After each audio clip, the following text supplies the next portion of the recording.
and welcome back to The Rabbit Hole. I'm your host, Danny, and today we are doing something a little different. We're kind of doing something more fun, I think.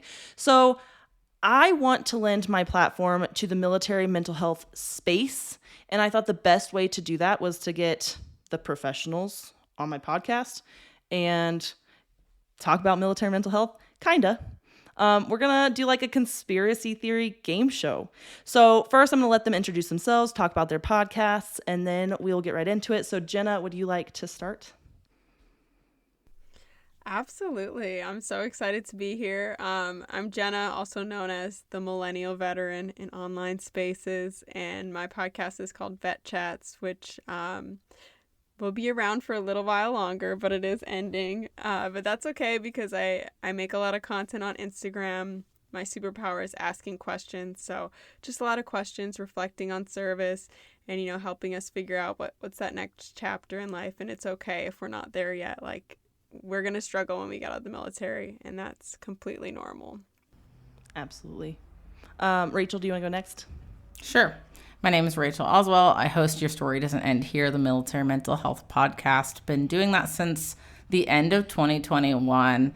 And the mission of the podcast is just to be a voice for those who don't have a voice, bring awareness to mental health issues, provide value and solutions, and then also to change the culture when it comes to mental health within the DoD organizations. So really love podcasting and super excited to be here. And Josh, do you want to go ahead and talk about yours? Hi, yeah, I'm Josh Mack. So my podcast is the JMac Podcast, which is veteran-led, community-driven, and mental health forward. So I just like to have anybody from the CEO to the janitor on the podcast and share their story about who they are as a human being, whether from childhood till now, whether they're in the military or not, just to connect each other again with our traumas that we got from growing up and our childhood traumas and how much it actually makes us so relatable, even though we look different. And I have actually been a guest on Rachel's podcast back when you first started, way back in the day. It's been a while. It's been a while. I'll share that episode in the show notes if you guys are interested. And then, Josh, I would love to be a guest on your podcast. Yeah, absolutely. I'll send you the link after this. I thought I already did, but if not, my brain doesn't work always, so I apologize. I get that. So no worries.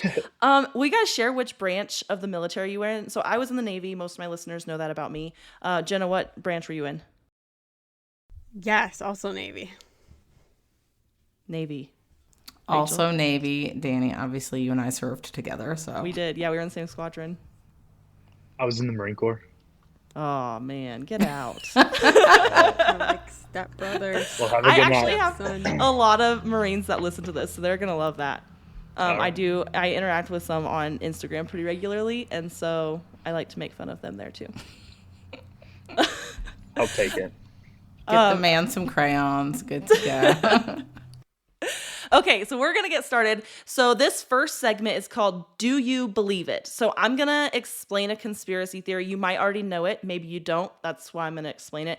They're pretty well-known ones, except for like one, but I thought it was kind of fun, so I threw it in there. And you get to decide, first of all, if you believe the theory or if you don't. And if you do believe it, like, do you believe all of the theory? Do you believe, like, part of the theory? You tell me. So we're going to start with the Denver airport because that was, like, one of my very first episodes. And it's been one of my most popular episodes to this day. So a couple things about the Denver airport. Number one, it could be an Illuminati base. The Illuminati could be based out of there. Or like the lizard people could be hanging out in the Denver airport. There's a bunch of tunnels under the airport. So like some theories say that those tunnels go all the way to NORAD, which is like an hour and a half south of the Denver airport. And then some theories say that it's like a bunker for the elite. So when the world ends or like the one world, like the New World Order comes to take over the world and like, get rid of most of the people so they could rebuild their kingdom of whatever, that will be the bunker where all the elite go to hang out until the crazy is done. So Josh, do you want to kick it off with the Denver airport? I feel like I heard this, but I thought it was had to do with aliens. Oh, that too. I mean, there's so many theories about the Denver airport. Yeah, so I don't know enough, so I'm gonna not believe it. Cool. Rachel, you want to jump in? I don't know, because I feel like we'll never know. Because if it is a thing for the elite, then no one's going to tell us. I'm going to go on the opposite side and say that I do believe it, but probably leaning more towards if there's tunnels down there, probably something for the elite, almost like an Area 51-ish thing. I could see it. Yeah. Jenna, what do you think? So the Denver airport conspiracy was the first conspiracy I ever heard about. And I remember my friend showing me on a YouTube back in 2010, 2009. And then I actually went to the Denver airport and I saw those weird murals and I was like, yeah, 100%. Like, this is true. It's so weird. bizarre. It's super weird. And they're doing a lot of construction right now. And I don't know, I'm sure you've seen it all over Instagram. They have they have a lizard person with a hard hat and they're like, oh, just building more bunkers here, whatever. They're like fully embracing the conspiracy theories about the Denver airport. I actually reached out to them and I was like, hey, can I come get a tour? They never responded. I said, absolutely Keep not. trying. They're like, nope, you're going to expose us. Okay, the next one is the moon landing. I love this one. So there's a couple things about this one too. So first of all, the official story is that we went to the moon, we landed, whatever, right? But a couple things that are weird about the moon landing is that we never went back. After we were done. They just stopped going back. But not only did we stop going back, they destroyed all the blueprints, everything to build like a rocket to go back to the moon. They were like, we never need to go back there. We're never going to need that again. Destroy it. Whereas most of the time they're like, oh, we'll keep this for the future just in case somebody else wants to explore. Like, we don't have the money now, but maybe in the future. Not with the moon. They were like, NASA's put a hard stop on that. So either we never landed on the moon at all, or they found something that they just really didn't like, and they decided that we should not go back ever again. So, does anybody want to kick this one off? I guess I will.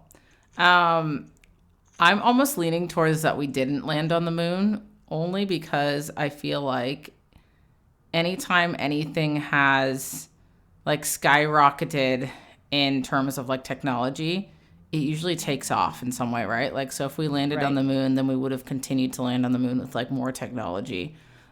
And space travel and space tourism is really starting to take off, but no one's really talking about the moon. And yeah, I mean, I see what you're saying about maybe they found something and didn't want people to know, but if that was the case, then I feel like we wouldn't have even talked about the moon in the first place. So we had to win the space race against Russia, of course. Yeah. So I'm going to lean towards no, we didn't. Jenna, what you got? Yeah, so I watched a whole video that kind of debunked it, and they tried to recreate the photo of them on the moon, with the lights, and they were like, there's no way, even to get the lighting right for the photo, it would have been impossible. And that convinced me, okay, they actually did go on the moon. How else would they take this picture? And they had a bunch of other things. So I wanted to believe that it wasn't true, but I also am like, we went to the moon. That's got to be true. I just want to believe it. And sometimes you have to. I know with conspiracy theories, my brain, I'm like, I can't believe this. Whether it's true or not, I can't do it. Right. All right, Josh, what do you think? I agree with you and Jenna. For my sanity, I just have to believe it. I can't believe that they would lie to us like that for that long and that deep of a lie in a sense. So for my sanity, I have to believe that it's true, that we did land on the moon. So then why didn't we go back? Why did they destroy the blueprints? I've never even thought about that. The only thing, while you were saying that they destroyed the blueprints, I was like, well, maybe they thought they had a Russian spy, right? So I was countering it, they were trying to get rid of it so nobody else could get there. I could see that, yeah. That's a good point. I never thought about that. I don't know. I don't know if we landed on the moon. I think that we found something on the moon we didn't want everybody to know. Yeah, I mean, Danny, you served on a reconnaissance squadron. You know that everything that we see in the military isn't what people on the outside of the military see. So, That's true. Yeah. yeah. So you just never know. Yeah. But if there's something there that they didn't want anybody else to know, they would have to do more than just delete the blueprints, right? Yes and no. They all just got together recently. Everyone, like a bunch of nations got together and decided because space travel is getting so popular, they decided what the rules of engagement basically should be for space travel. Okay, So, that's interesting. yeah, that's a little suspicious if you ask me. Then I think I read somewhere one time that humans have never left, like, you know how there's different layers to like the earth? Like, I read somewhere that humans have never left like the outer layer, and even like commercial space travel is only taking you up to like the very top layer. So you're technically not in space. You're just like in that very top layer of earth. So I don't know. I haven't dug into it like you have. Well, and I just did the flat earth and the firmament, and things get a lot more complicated when you include those conspiracies and when talking about the moon landing. Things get really complicated pretty quick. So I don't know. It depends like which theory you believe and which theory you don't believe, and how they all piece together for you, because everything's like a little bit different for everybody. This one's my favorite. I fully 100% buy in on this one. So sorry. 9/11. Was it an inside job? I know we were all in the military, right? So it's hard to be like, we all joined because of 9/11 or whatever. I know a lot of people did. And then like find out that it was an inside job. But you can see like the controlled demolition aspect of it. You see like Building 7 was for sure a controlled demolition. There are beams that you see cut at a 45-degree angle, which is what they would do in a controlled demolition with like molten metal just like running. On top of that, these towers were literally built to withstand a plane crash. Like a plane should be able to crash into these towers, and they should not have fallen like that. But some things that I thought were really interesting, not just about the Twin Towers, but like the Pentagon and the Pennsylvania like crash, they didn't find big pieces of aircraft. They found like teeny tiny little pieces, like paper-sized pieces you could just pick up and throw in a dumpster, which I was like, if planes actually hit the Pentagon and actually went down in Pennsylvania, then you would find bigger pieces. You would find seats and luggage and body parts. How come we didn't find those things? And on top of that, it's really interesting that everything was destroyed, right? So these planes hit these towers, everything's destroyed, but conveniently we find a terrorist passport completely intact. It's a little like burnt, like it was burnt around the edges. Completely intact. They found it. What's up with that?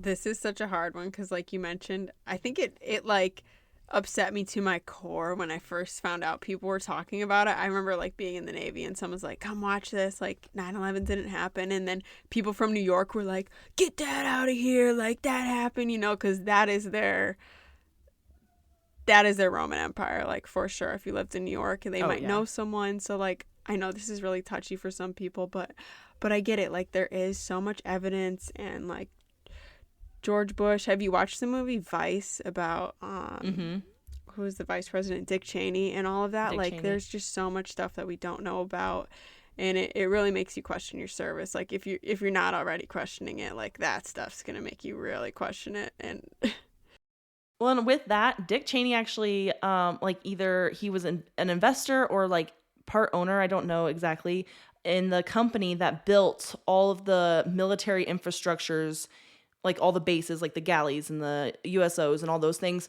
overseas.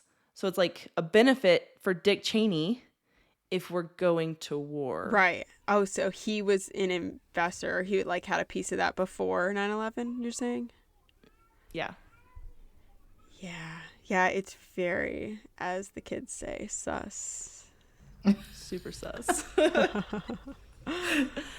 I mean, if there's one thing that I've learned about the government, it's that anytime there is ever like any big disaster, like i.e. Pearl Harbor, we find out after the fact, oh, well, there's one really big thing we could have done to prevent this. Or like what I learned about Pearl Harbor, well, so-and-so high in the government or military knew about this and this and chose not to say this and this. And like, obviously we don't know the entire story. and we won't know why decisions were made in I covered that conspiracy whatever. too. Yeah. You did. Yeah, of course I did. But yeah, I mean, I could see it being an inside job, as hard as it is to say that. I mean, I don't know all the ins and outs of what was going on with the government because, I was still a child when 9/11 happened. And I didn't even know the Twin Towers existed until I saw them on TV. And, my mom is from the East Coast, so she knew more about it because she had been up to the top of them. And, for her, I think it was a lot more traumatic, like watching that on TV than for me. I'm just like, oh, there's buildings on fire. And like, I didn't really know what was going on. But yeah, I mean, I've watched stuff about it. It's really heavy to watch. So I try not to get like too far into the rabbit hole of 9/11, but to bring things full circle with your podcast title. But yeah, I mean, I could see it being an inside job as tough as that is to say. Again, I can't accept that that's true. Like I don't want to believe that, so I don't allow myself to like look into it because it'll just change things a lot. I understand that. I know, like, when I was in boot camp, one day we were having like a bad day, right? And everybody's like, we're getting extra training and all this stuff. And then they played us this video, like pulling on your heartstrings, that like these terrorists came over and they flew planes into our Twin Towers. And now that's why we're here. That's why you're here in boot camp. And that's why you're doing this. And this was before we went to like battle stations and all that. So they're like, look, like trying to like reinvigorate us to finish boot camp and hoo-yah, and then I get out and I'm like, well, maybe it wasn't an inside job. So I don't know. It's hard because so many people died. I've thought about doing like a whole show just on 9/11, but so far, no joy. I got too much going on in my life. Okay, this one's more fun. I don't know if more fun's the right word, actually. So was Bob Ross a serial killer? What? Yeah. Have you not heard this conspiracy No. theory? Oh my gosh, this No. is so much fun. Okay, so the theory is basically that Bob Ross, like this wholesome guy, everybody loves him. He can teach you to paint in 28 minutes, right? Well, actually, he was a serial killer, and he was painting the landscapes of where he hid bodies.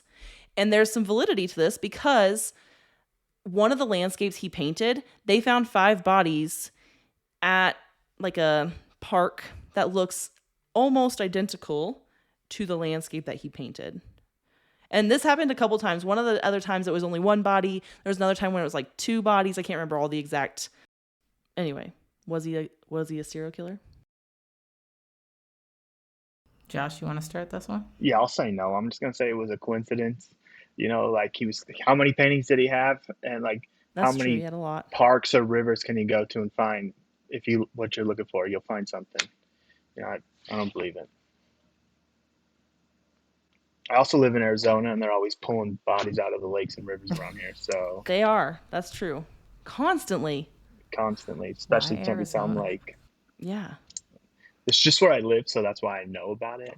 No, I've heard of it too. And in Nevada, they're pulling bodies out of lakes in Nevada all the time. Yeah. So, I Jenna, what do you think? Do you think Bob Ross was a serial killer? No, I can't believe that. I mean, I've spent so many hours in my room just watching him, and it would calm me down as a kid. No, it can't be. I will not allow it. You can't make me hate him. I'm with Jenna. I'm not trying to ruin your childhood. I'm with Jenna. And then also at the same point, like what Josh said, it's to take a painting and be like, this is the place where bodies were. Like, how many paintings could coincidentally look like a place, I don't believe it either, but Yeah. it's kind of like fun, And it was requested a lot, so I covered it. Interesting. I'm going to reverse the order of these. I have them written down in reverse order. So we're going to start with Princess Diana. Do you think she was killed by the royal family? Jenna, you look like you got something to say about this one. Oh my gosh, just because like I watched The Crown, and I actually went there last year. I went to London right before the not inauguration, coronation. And yeah, there's some spooky stuff going on there. I mean, just like if you watch all of that, if you read into it, they did. I don't know. I would not be surprised. Yes, I believe it. Sadly. Josh, what do you got? I'm just gonna stick on the no train, right? Like, No, gonna you gotta believe in some conspiracy theory. I'm gonna find one no. you believe in. You, I'm gonna. there probably are some, but right now, like, I just don't want to believe in it. And I want to relate it back to 9/11 because I meant to say it then. But like, propaganda is real, right? And if Hmm. the government didn't want us to know information, we wouldn't know it. So like, I feel like there's people on either side releasing it, so they keep us divided. Yeah. And then there's also now fear. So back to killing Princess Diana, now there's fear that the royal family would do such a kill a high value target like that. You know what I mean? So Yeah, but that's why, like, she died, and they were like, "Oh, car accident. Oops." I feel like you can find a conspiracy in everything. I It's do. true. Let me tell you. Yeah. Rachel, what do you think? But also at the same point, I truly believe that there are like staged deaths, you know, like a car accident where like it was a hit or something too.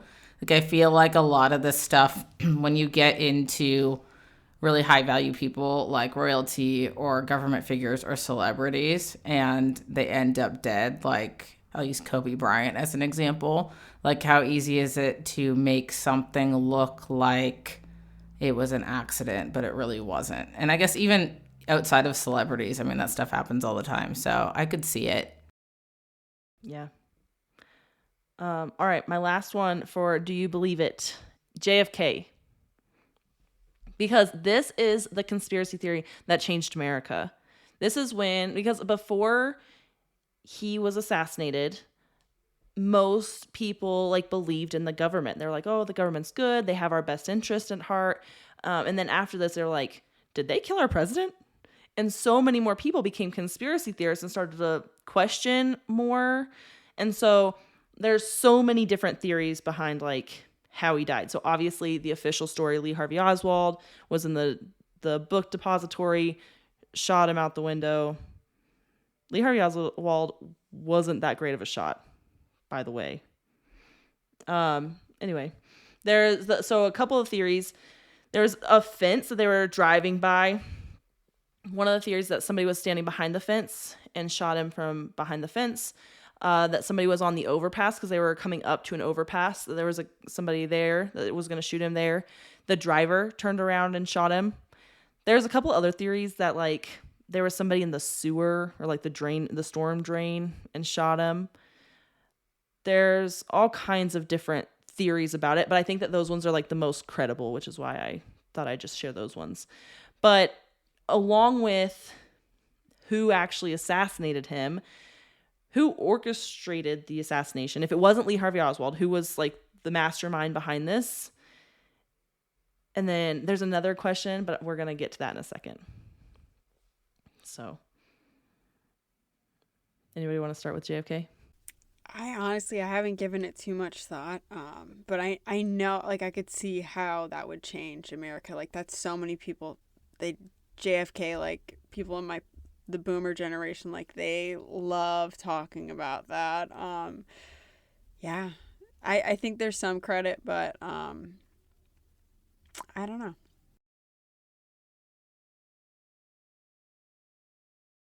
There is. I'll say it's plausible. We're getting there. If okay, so if it was JFK, how come it hasn't happened to any of the previous presidents recently? Because like people hate each side so much, but That's then if true. these people are just getting murdered so easy and it's staged, Yes how and no. come? They had a lot less security back then. A lot less security. He was in a A car with lot less no, technology. I mean, You're yeah, telling me there's not one time that no, I don't believe it. Like we don't even hear of attempts that often or attempts at that's all. The true. most you hear is a shoe getting thrown. Like, come on. Oh man. There's I I'm don't not know. going to get you with any conspiracy. Well, that is a conspiracy, right? That's true. Rachel, JFK? I mean, I could see both sides of it. I guess I don't know enough surrounding it to really give like a legit answer, because I know, was it JFK who was the guy who was like a celebrity?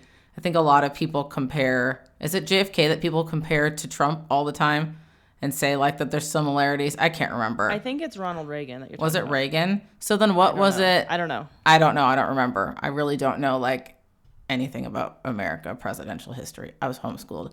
So, Were you really homeschooled? I was up until didn't know 8th that. grade. Yep. So didn't really learn the presidents. But yeah, I mean, I would have to know more, I guess, surrounding like why would someone want to assassinate him? And I don't know that. I mean, there's a couple reasons I can list off the top of my head. So typically when I do my episodes, I have a whole sheet of notes and I have no notes in front of me. So if I mess up the facts, excuse me.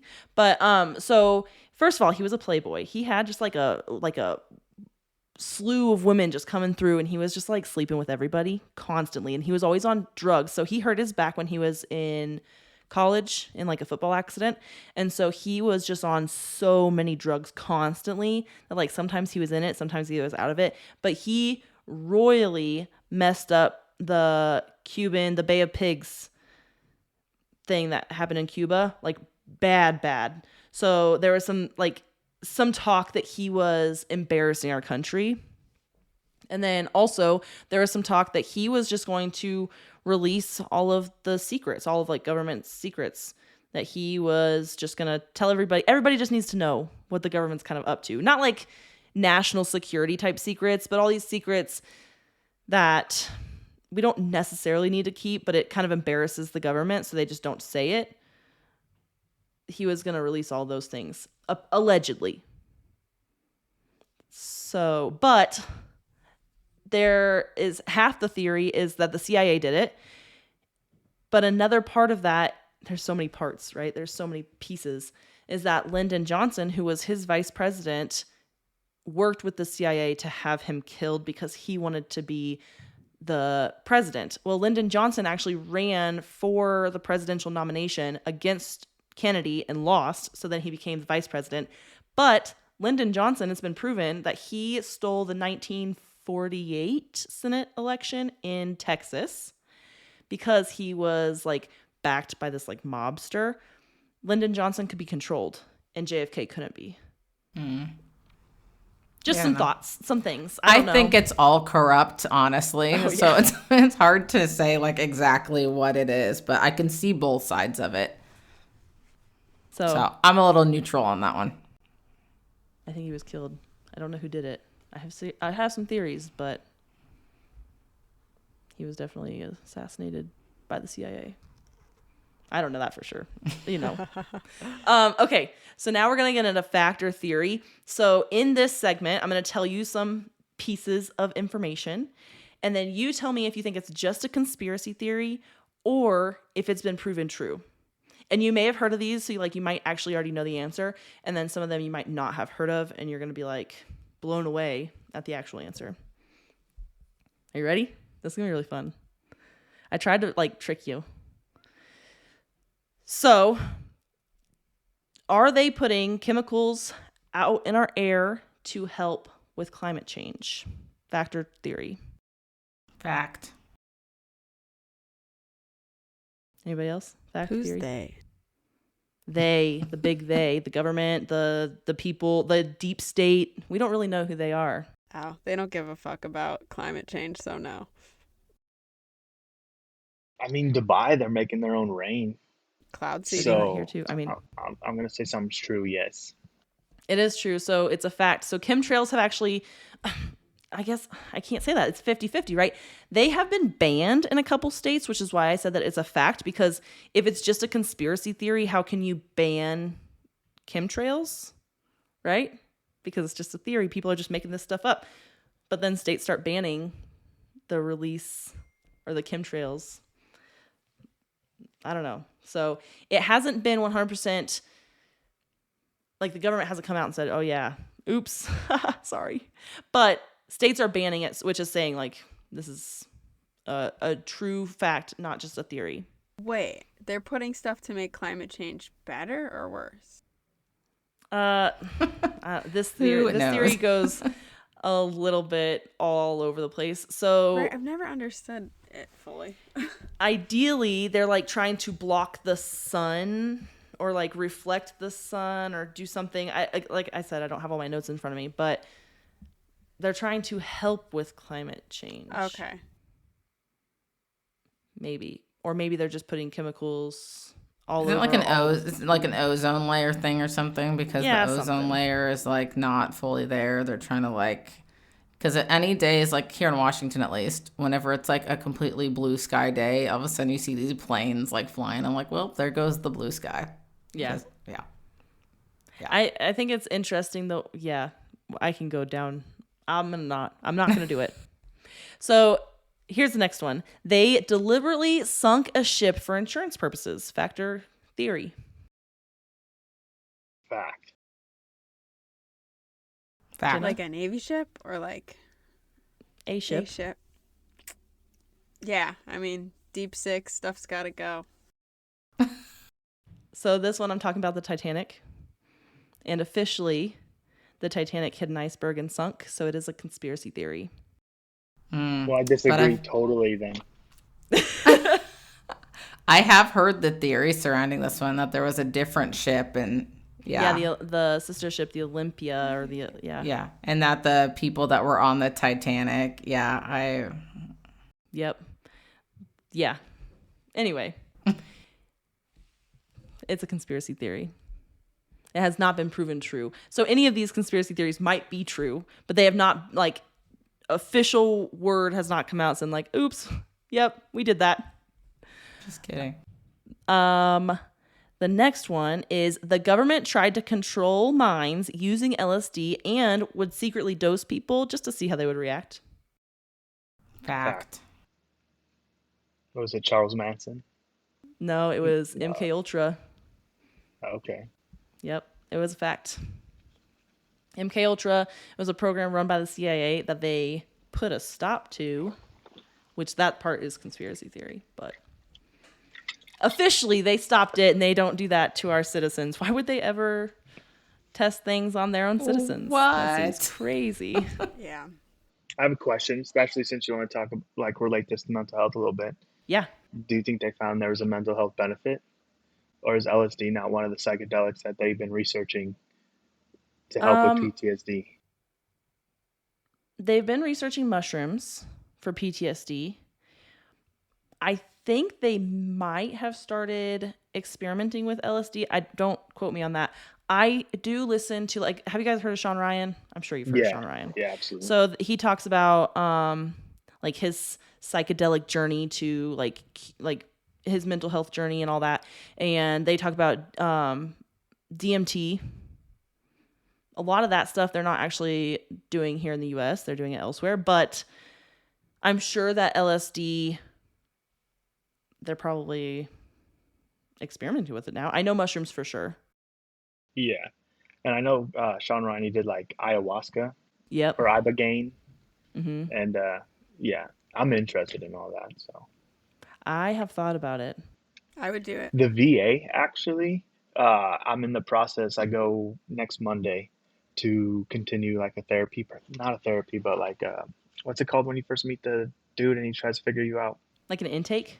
Yeah, an intake with him. It's 2 hours long, and you see if you qualify for either the magnetic stimulations in your brain or ketamine, and then there's like two other options. Yeah, I knew they were doing ketamine.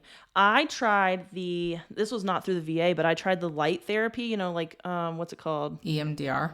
EMDR. I tried that. It didn't really work for me, but we did hypnotherapy and that changed my life. Really? Really? Hypnotherapy. See, I keep getting told that the only therapy that they have at the VA out here is group therapy, that I can't do one-on-one through the VA. Yep, I got that in DC. I go through the vet center out here. So you But can any go through the vet center. any VA like remotely close to me, I have to go to either Mount Vernon, which is limited, and it's 45 minutes away, or Seattle's 2 hours away. So I don't have like anything really close by to me. Well, then couldn't you get an outpatient then? Yeah, Or that's a like- whole other fiasco because everyone's full. So I tried community care. I know we're getting off topic here, but No, I that's tried okay. community No. care, and The first person had moved clinics. The second person lost a therapist, and they were not taking any new patients on. That was right after the new year. I haven't tried since. I probably should, but I got really frustrated with the process. So I started trying to look into other options. Tried BetterHelp. Terrible experience. My therapist through BetterHelp was the first conversation we had was really great. And then the second time she canceled on me 5 minutes before we were supposed to chat. And then trying to get a hold of her again was just a nightmare. So I was never mind. One of my, I don't know if fear is the right word, but one of the things that I dislike about mental health care and therapy is having to repeat my story over and over to different people. I want continuity of care. And so that's really important to me. And so if I go to a place where right off the bat, they're oh, we're having a hard time keeping therapists, to me, that's a red flag. And so living on an island, it is very difficult to find the right fit therapist, because I prefer a female therapist, and then B, someone that's going to stick around throughout the journey.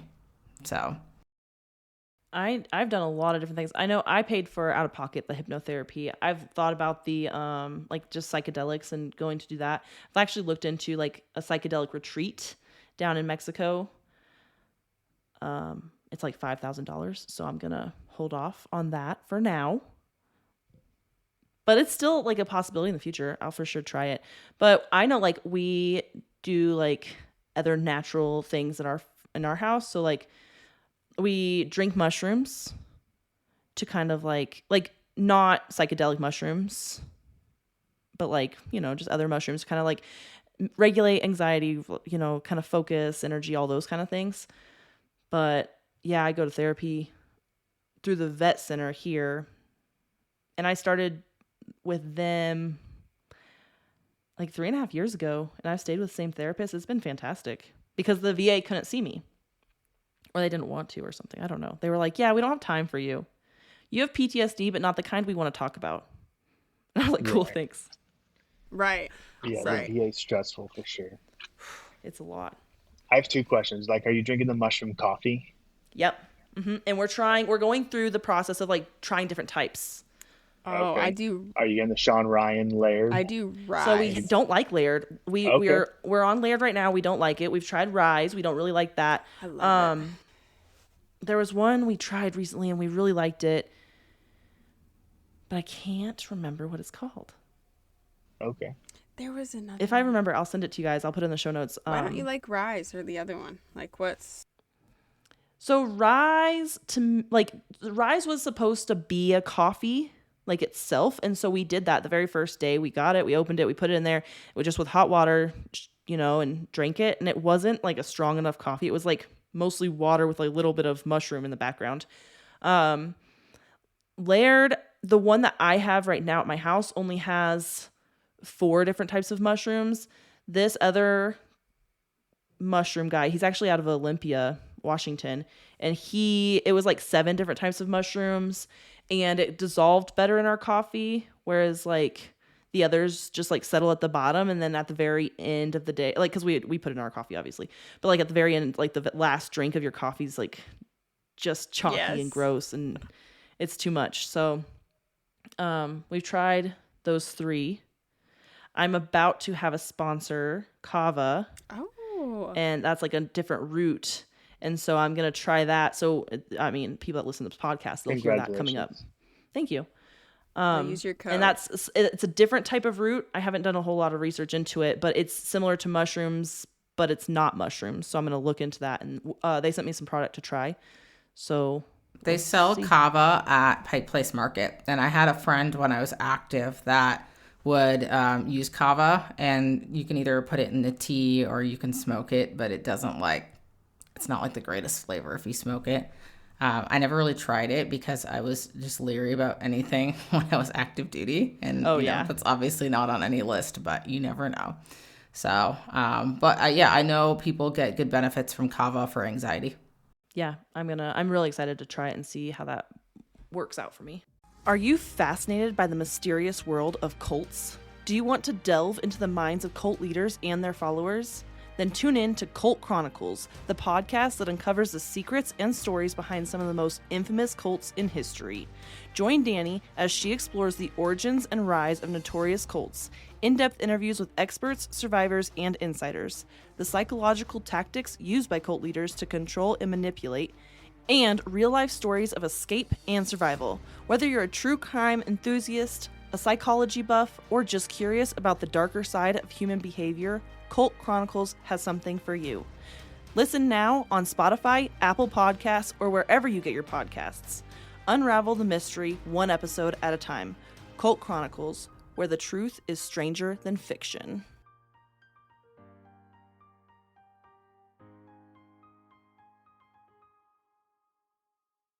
As many of you can imagine, researching conspiracy theories every day can cause some uneasiness in my life. On top of that, my military career left me with some emotional scars. Whether you're dealing with the daily grind or just need to unwind after a long day, Calm with Kava helps you escape the chaos and find your inner peace. I tried it and it helped settle my thoughts and unwind at the end of the day. I also took some in the morning after having a nightmare to clear my head to get ready for the day. Kava, a traditional Polynesian root, has been known for centuries for its calming properties. And now, Calm with Kava brings this ancient secret to you in a delicious, ready-to-drink form. Made with natural ingredients, you know you'll be getting a pure and authentic experience. What's cool is it comes in a variety of flavors and it's non-alcoholic, so you can enjoy it anytime throughout the day. And Calm with Kava's starter kit is there to help listeners who want a bit of a guide to using it find their footing and feel comfortable. Visit calmwithkava.com/podcast and discover a range of flavors designed to soothe your mind and body. Use promo code RABBITHOLE10 at checkout for a special discount on your first order. That's KALM with KAVA.com/podcast and use code RABBITHOLE10 for your first Calm with Kava purchase. Do you do psychedelic mushrooms? Or I don't know if I have one. you want to do this offline. No, I mean, I'll talk about it. I don't care. I have, but my concern right now is like I get really weird. I don't know if weird's the right word. I get maybe paranoid because of my children. I'm like, who's taking care of them? Are they okay? Like, I'm not with it. And so I need to make sure that, like, I'm kind of a control freak. Right. Imagine that. Yeah, And you're so not I need letting to go.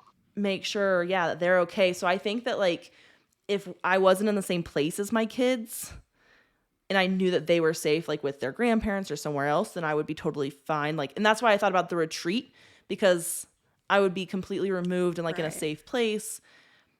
So I'm waiting to do it again until I'm very confident that my children are safe, which sounds like such a weird thing, but my No, it brain doesn't. just gets, yeah, I can't. lack of It control. doesn't. It doesn't sound No. weird. But I like I'd probably be the same way.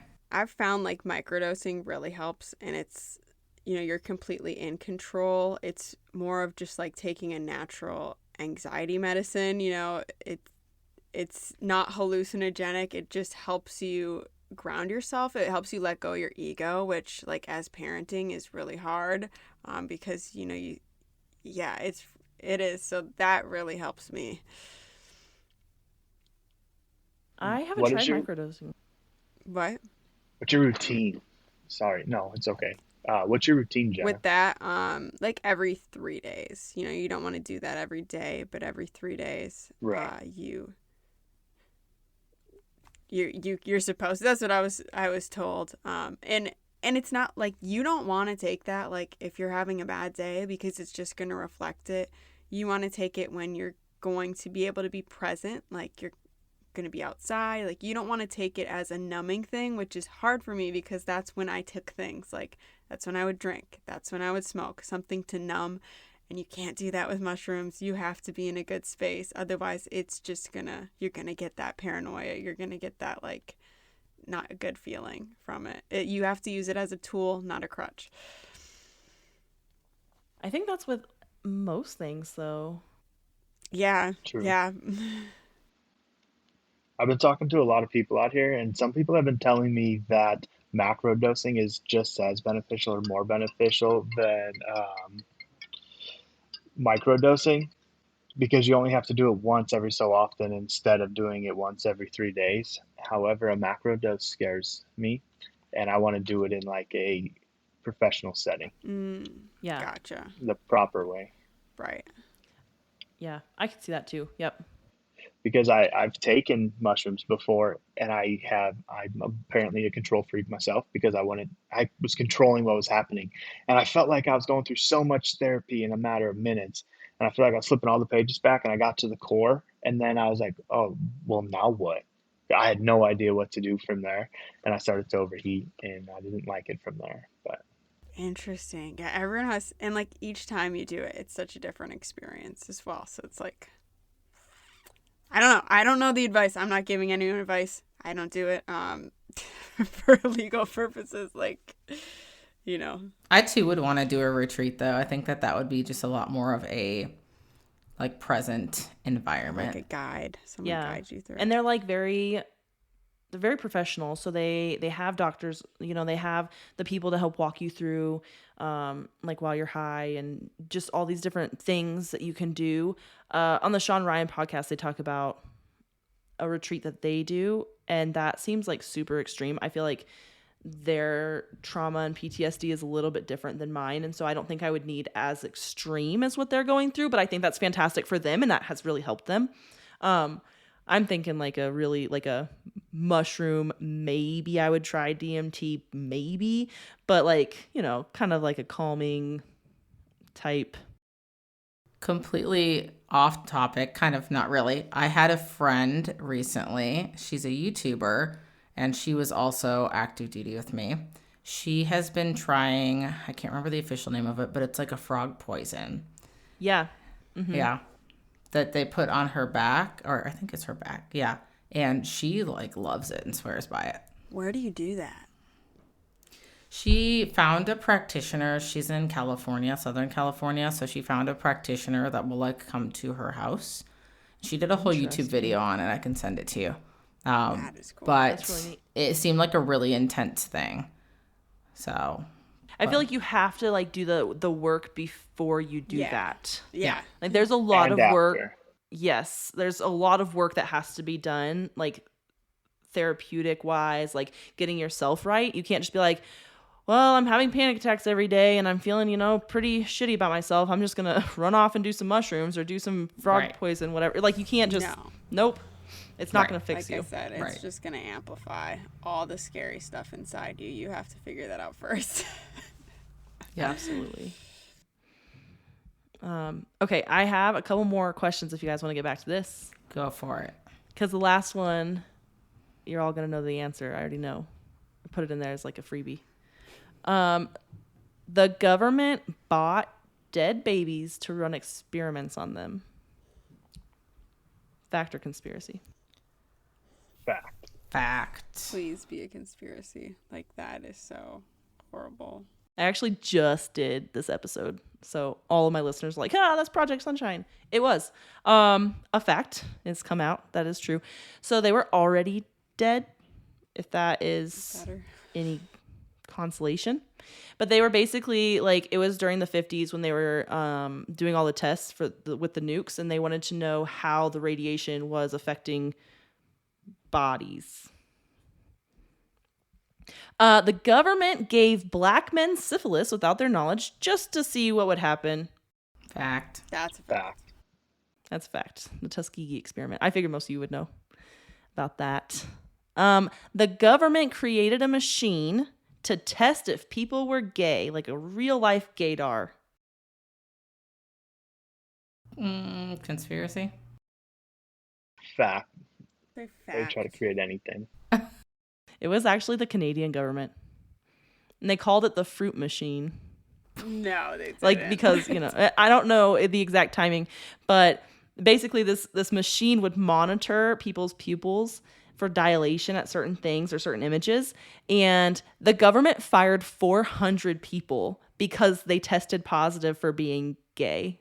I thought Canada was progressive. Like a disease. And then they realized, this doesn't work. Wow. So crazy things. But that was in Canada. It wasn't even the U.S., which I was surprised. I was like, that feels like a U.S. type of thing to do. You imagine losing your job because a machine said you're gay and you're like, wait a minute, I'm not actually. But they're like, oh, you're closeted. You're just trying to cover up. God. Okay, last one, and I threw this in here so we could have this conversation. More service members die from suicide than from war. Fact. Fact. Sadly, that is a fact. Since 9/11, 7,000, this is from the USO, so I don't know exactly if these numbers are 100%, but 7,057 service members were killed in combat, while 30,177 active duty and veterans have died by suicide, and I already know that number is not accurate. Yeah, there was that reel that I posted it a few days back from the Data Guys, I think was on Instagram, that like really put it in perspective. And I don't think a lot of people had really recognized the magnitude of it until they saw it on like black and white, plain as day. Yeah. Even though we talk about it all the time, but I talked about this in an interview on my other podcast about the exit costs of like leaving the military. And you see a lot of veterans, they're like recently within the 2 years getting out, and they are committing suicide because they just don't know. I mean, you guys already know. It goes deeper than that. Yep. So do you guys want to expand on that a little bit? Yeah, and I think that go for it, Jenna. I was just trying to think. It's like, what do we all have in common? And I know before, I don't know if we were recording yet, but we were talking about how like the military's a cult, and really it is cult. It's a culture that perpetuates this, because not all of we have such different experiences in the military. We have such different jobs, but yet when we get out, we have these same feelings of helplessness. We have these same issues of isolating, of mental health issues. So what is the common thread? And it's really that the culture that we're in. Is it toxic? Like, what about it can we fix so we're not left with this?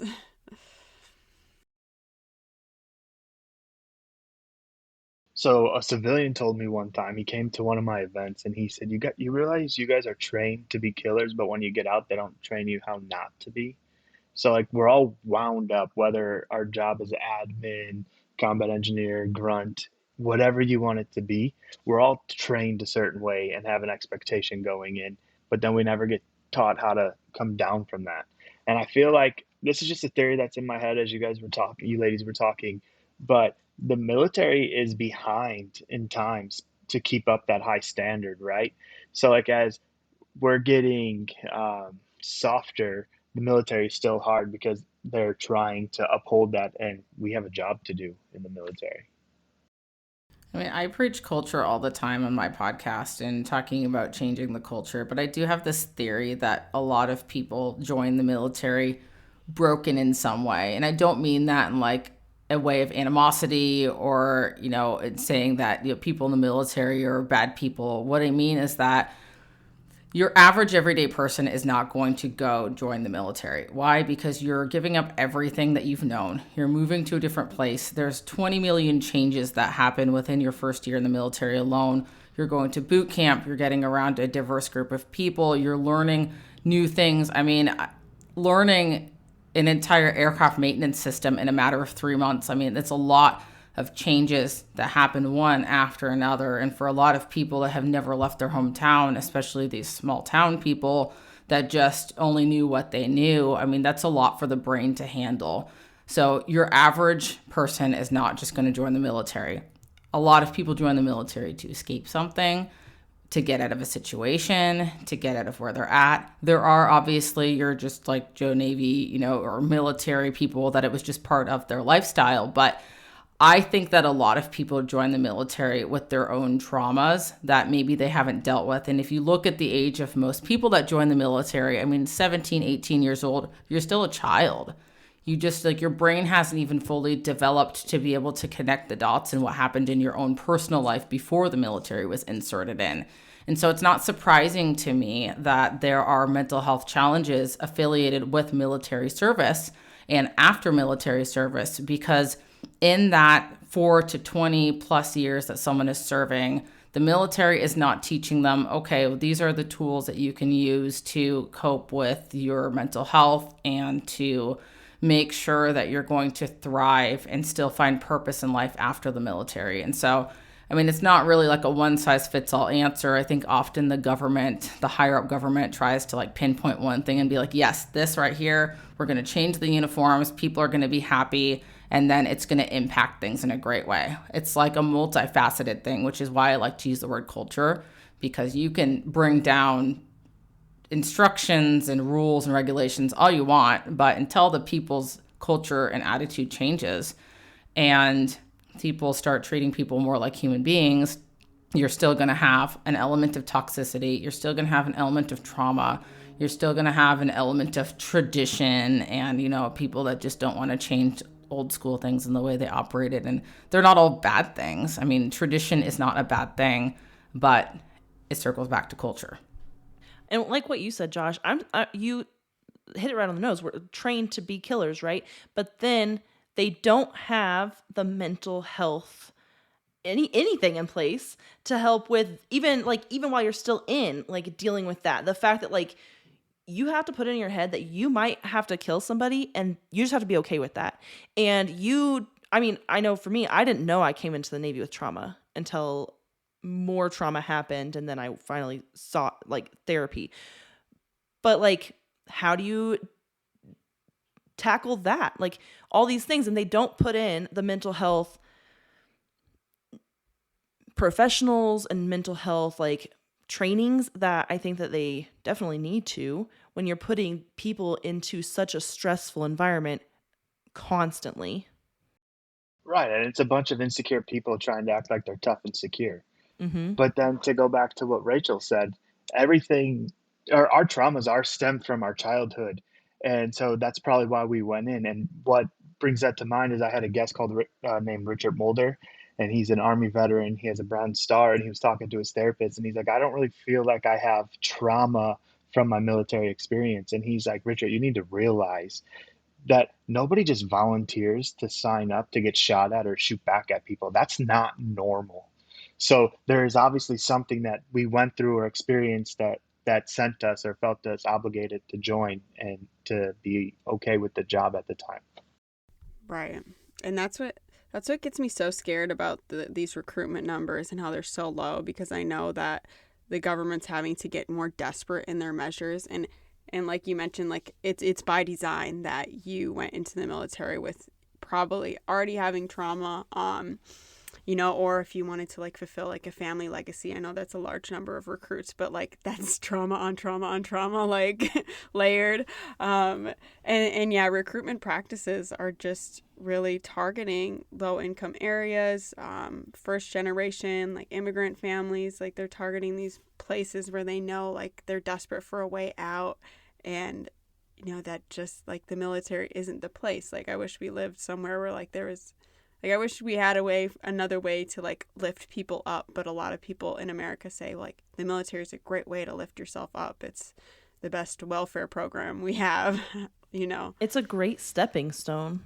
Yeah. But like you said, the recruitment numbers are so low. But did they ever think about the fact that, and I know each of us can agree to this, and Rachel and I had this conversation one time, I don't know any female that hasn't been sexually harassed or sexually assaulted while they were in the military. Not one. Do you guys know any female?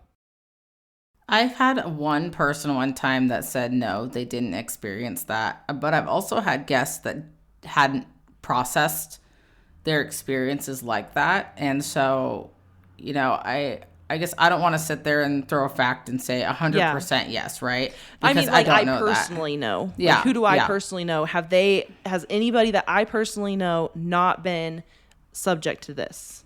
But yeah, as far as people that I personally know, and outside of that one person that was on my podcast, no, I mean, every single female. And then I even witnessed, when I was on detachments, males that were experiencing forms of, like, sexual assault, sexual harassment that would be construed as like, oh, it's just like a good game or something. And then, they look really uncomfortable.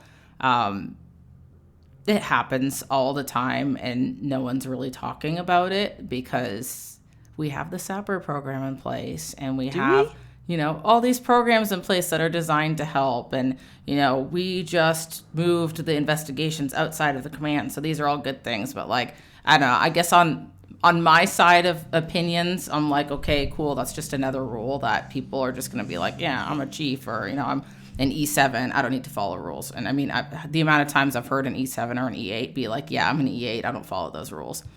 So are they really helping? You had something to say.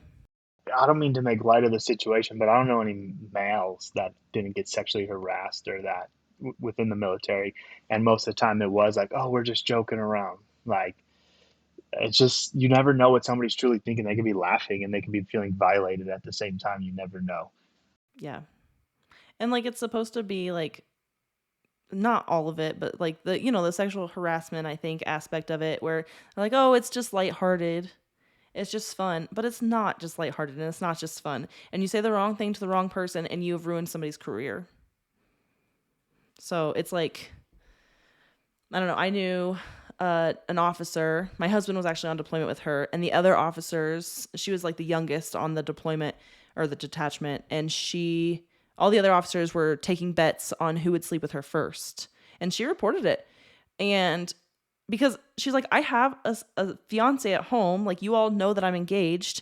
And if this gets out, that just that you're talking about wanting to sleep with me, whether I've agreed to it or not, doesn't matter. But the fact that you're talking about it now, that I can get home and I am ruined. So I don't know. Yeah. It's awful. Yeah, Good for it's all her about who for you sticking know up. a lot of the time. What'd you say, Jenna? I say good for her for saying something because, I mean, gosh, again, like you said, we all joined when we're so young. I was so innocent. I mean, gosh, I was a virgin when I joined, and having people talk about my body, I was just I didn't know if to be flattered, wow, no one's ever commented, but then also, so I would have been the person to say, no, I never had a situation like that until I went to therapy, and, you look back at things and you're like, that was not okay. It was such a norm, but it was not okay. Yeah. Yeah, and I know it just it goes deeper and deeper, and we've got combat veterans that don't know how to deal with that. You've got these members that have they're just flying drones, right? They're just at home flying drones. That's all they're doing. It's fine, not a big deal.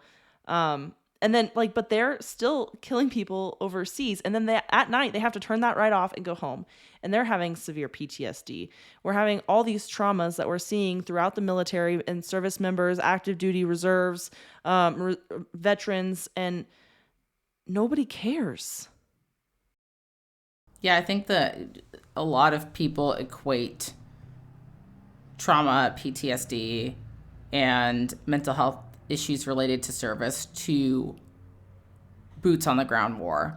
And I know this because I remember there's a family member that got drunk one night and got in an argument with me saying oh, well, you shouldn't have PTSD. You're one of those people that just takes advantage of a system because you were just in the Navy and you just supported. And I'm like, okay, but then we got into MST, which shut him down really quick because he didn't know. But nobody knows. Right. And when I think people's idea of your average veteran is still your Vietnam, your World War II, someone that directly saw combat. And I know I've interviewed quite a few people that were in branches like the Army or the Marine Corps, where maybe they joined because they wanted to go be boots on the ground, and something else gave them PTSD, and they feel shame around that because they're like, no, I wasn't good enough because I didn't go over to Iraq or Afghanistan. I was at home, and this, what they consider to be small thing, gave me PTSD, and they feel so much shame that they don't even get help for that one thing. And so I think the conversation has to be, PTSD doesn't just stem from one thing as a veteran, and that someone's perception of their trauma is very subjective. And while something might not seem like a big deal to someone else, it is a big deal to the person that's going through it. And we need to create space for that and not negate other people's experiences because we might not necessarily agree with that experience. I felt like that when they were going to medically retire me. I was like, I didn't even go to combat. Like, I don't have PTSD. You're lying to me. Sorry, Josh, I didn't mean to cut you off. No, you're good. So I feel like I still have, and then probably denial about having PTSD, or I just don't have it. I just won't accept it, right? But I am that same person that didn't deploy or see combat. So I feel like I failed. And then I'm ashamed of that. But I'm proud to be a veteran. And then now I'm ashamed of it. And then I'm ashamed that I'm ashamed of it because people had it so much worse. And I'm upset because I didn't get to do something. Like, what's wrong with me? It's great. It's interesting. But what's been helping me with that is on the Sean Ryan show and a couple other people, I keep hearing veterans sharing their stories and all the brothers and sisters that they lost, and they say the best way to honor them and their sacrifice is to live your life to the best and be the happiest you can be. Live the life that they can't live. So that's what I've been trying to do. That's great advice. That's great advice. Honestly, I think that it's really hard to have the podcast I have. You guys all talk about military mental health or just in Josh, in your case, sometimes just mental health, right? But like you talk about these experiences, and here I am talking about like the government's bad, and like all these like crazy things, right? Like I'm talking about conspiracies, and a lot of that comes back to like, oh, the government's out to get you, or the government's lying to you all the time. But then on the flip side, I'm like, I am so proud that I served in the military, that I'm a proud veteran. Like I have all this patriotism for our country, and I'm like, the government is stealing dead babies and doing testing on them. You know, like I don't know. It's like such this back and forth where I'm like, am I a proud veteran? Am I like proud of what I did while I do what You I'm found doing a now? niche and in the veteran community, and you can find this as a form of therapy for people because they're getting out of their world, what they're living in, and they're listening to you break down these conspiracies or have these conversations with people. So this is their escape from reality. This is their coping mechanism. So you're providing people with therapy without even realizing it. And I think it's important to note that we can exist in a world with both. And this really popped in my mind the other day because there was a recruiter posting something on the Whidbey community page, which is a drama-filled page on its own. But someone was talking about the military and how it's messed up that E1s have to get state assistance and benefits. And then, you have the older veterans that are on there like, but the military has all these great benefits and you can go to school and you get health care. And I'm like, well, why can't we exist in a world with both, where we recognize that, yes, there is bad, but you have to have bad in order to have good, right? It's okay to recognize that, yeah, maybe there are things in the government that we don't agree with, and that's okay. We can disagree with those, but we can also be proud of our service and be proud veterans at the same time. It doesn't have to be a black and white thing. I think the military really ingrains black and white into our head, right? Like, I remember on like day one of boot camp when we were all like exhausted and we're in that room where they're doing moment of truth and they're like, why'd you join the Navy? And people are giving their real reasons. Like, yeah, I joined for school. I joined for this. And this little Filipino guy's like, no, you joined the Navy because you are proud of your country. And then like from there on, I changed my answer. I was like, oh, I joined the Navy because I'm proud of my country. And it's like, well, no, it's okay to have multiple reasons. It's okay to know that there's a bad and a good. And it's okay to be a proud veteran and recognize that there are things that can improve. Because if we say that, yes, the government's 100% good, nothing to change, then we can't fix the things that need to be fixed. Like there should be this constant process of improvement. And the Navy even has a course about it. I mean, the Lean Six Sigma, they teach you continuous process improvement. So it's okay to recognize that there are negative things that could be improved. Otherwise, we just stay stagnant and nothing ever gets better. Yep, and that's why I think veterans are the most outspoken because, we have this like service to our country, and we've been a part of that. We've been representations of the military, and we see the outside and we see how we want to improve it. Well, I am so glad that I could lend my platform to your podcasts because I don't do this every day. I do conspiracies every day and I have fun with that. I really enjoy it. That's why I do it, right? But outside of that, I know how important it is to be a veteran and to get them mental health help and just like have you guys on here. Yeah, it was like kind of a fun episode, but also there's some serious things that we have to talk about. And I highly, highly encourage you guys to go check out these 3 podcasts. I'm going to link to all of that in the show notes. Is there any last words you guys want to say before we sign off here? Yeah, just remember you're not alone and we all have our struggles, so don't hesitate to reach out. And peer-to-peer support is so much more valuable than you think. And even if you're doing well, reach out to somebody because you don't know what they're going through, whether they're smiling or not. Yeah, I guess I just want to say thank you, first of all, for having us on here. This has been really fun and different outside of the realm of what I do, too. So I love this.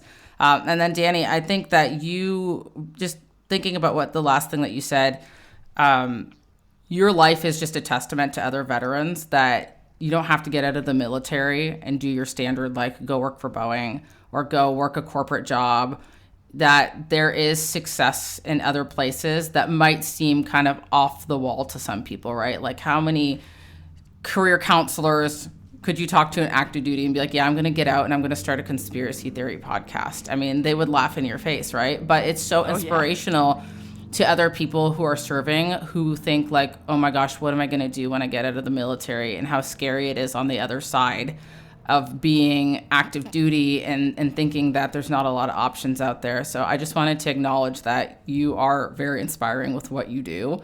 And I hope more veterans really take that to heart, or active duty people even too, take that to heart and know that there's endless possibilities with what you can do with your life. If you're active duty and you like are contemplating getting out, you're scared, you can reach out to any of us. All 4 of us will be willing to, and I'll speak for them on this. We're all going to be willing to talk to you and help you in that transition if you want it. Don't feel obligated. Thank you, Danny. Sorry, I didn't say that earlier. Oh, that's okay. Yeah, no. Jen, I didn't know if you needed to add anything. Oh, yeah. Okay. So, yeah, thank you for, sharing your platform with us, and also, just acknowledging your veteran side. I feel like so many people want to put that box and don't want to open it again. And, if anyone's listening, if what we talked about resonated with you, because so many of us younger veterans, we're less likely to deploy, we're less likely to see combat, all of this, but it doesn't mean we're not veterans, and doesn't mean we don't belong in the veteran community. I did 4 years and got out. A lot of people did less than that. Like, you're still a veteran and you are deserving of resources, of community, of so much. And check out our Facebook group, the Millennial Veterans. And, that's a great place to network if you're thinking about getting out or just want support, or if you have questions about anything. Yes, please reach out. Thank you all so much. I really appreciate you coming out here and talking conspiracy theories. Josh, I'm going to find one that you believe. All right, bring it on the podcast. All right, bring it on my podcast. All right. Yeah, I'm coming. I'm coming out to your podcast. So thank you. Like I said, everything will be linked in the show notes. You guys need anything, it's all going to be there. I love to put a million links out there. And until next week, my friends, stay skeptical, and we'll see you then. Hey friends, The Rabbit Hole is an independent podcast with everything you hear done by me, Danny Mercy. I appreciate all of your support. Please rate and review wherever you're listening. If you want to follow us on Instagram, it's at rabbit.holepodcast. And thank you, Zakar Balaha, for our awesome intro. Hey, this is Stephen Stanley, and you're about to hear my song, Whatever It Takes. If you like it, head over to my artist page and check out my debut album, Divided Frame of Mind. It's hard for me to believe that I've got nothing to prove. I thought this dirt on my hands was gonna keep me from you. I fall as much as our eyes